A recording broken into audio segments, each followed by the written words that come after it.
Continuing on with our 2024-25 year-end interviews, and now joined by the Belleville Senators' new all-time leader in goals, Angus Crookshank is with us. Thanks for taking a few minutes. Appreciate it, buddy. Thanks for having me. Again, an eventful season for this group as a whole, a really good one for yourself again as well. Disappointing not to make the playoffs, but how did you feel about the 24-25 campaign as a whole? I think we have a lot to, obviously the end goal is disappointing in not making the playoffs. That's where we want to be, and I think our team was built for that. But I think we have a lot to be proud of. Obviously, we felt there was a lot of adversity that this team had to overcome, whether it was injuries, roster situations. I mean, as we've mentioned before, refereeing. But the way guys have been able to handle it, and just when I was being a part of it's one thing, but watching the guys, and I was fortunate to be in Ottawa for a little bit, and just watching the guys and how impressed I was how they were able to bounce back in a pretty tough situation.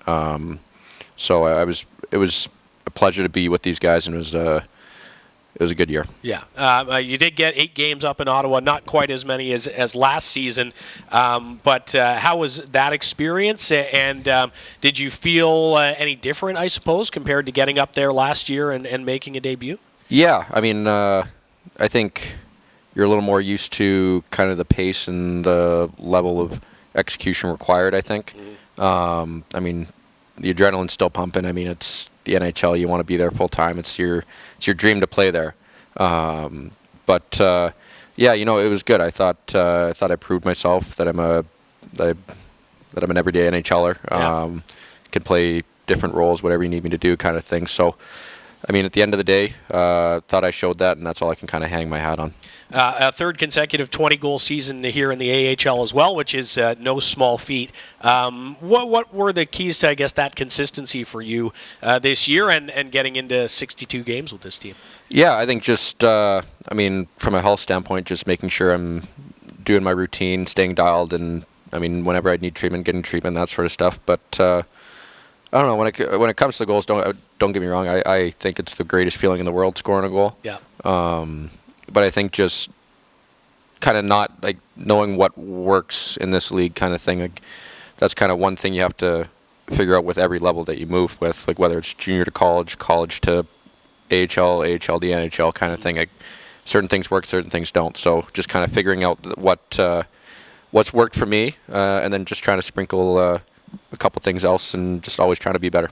You mentioned the injuries, and this team was riddled with them at times, and you're a guy who's obviously been through that a lot yourself. Are you able to pass along any advice to guys who are going through a similar situation in just dealing with that? Yeah, I tried to. Obviously I had a pretty tough situation my first year pro, but I know that feeling, and letting guys being able to rant about it, just get everything off their chest, vent about it, whatever it is. I get it, been there, it's completely normal and a part of it. But I think what I saw with everybody that unfortunately did get hurt was the resiliency that guys had and how bad they wanted to get back in the lineup, and that's a kudos to them, but also to the training staff and the doctors that we have here in Belleville, and just getting the guys ready and being guys wanting to push to be back on the ice because they care how they care so much about this team. Yeah, absolutely, they do. It's a contract year for you, which is never an easy thing for any player.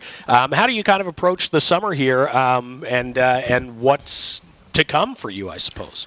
To be honest, that's my agent's thing. Yeah. I just go on the ice and I go play. I love the community here. I've been here for the last 3 years, and it's been pretty amazing. Yeah. So I, to be honest, just see where it goes kind of thing. All I can do is just prepare as though I'm coming back and see where it goes. Yeah, and we hope that's the case, obviously. Outside of that, how else will you spend your time golfing, I imagine, and what else will you get up to? Yeah, a lot of golfing. I'll be up in the interior BC for a bit with my parents once I get back. Definitely just abusing the golfing privileges up there. Yeah. And then just get I got a couple weddings this summer, which will be fun. This is my first summer of actually kind of having some of my buddies getting married, and bachelor parties. I'm a groomsman at one of the weddings for one of my best friends growing up, which will be nice. It was kind of cool when he called me. It was a cool feeling, but just kind of that sort of stuff, and just training, to be honest with you. Grown-up summer. Yeah, I guess a bit of a grown-up summer. Yeah. Well, it's awesome. Hopefully you enjoy it, man. It's always a pleasure to watch you play, and we know what you've meant to this team and to the community here. So thank you for that, and have a great summer. We'll hopefully see you again in October. Thank you, buddy. Always appreciate it.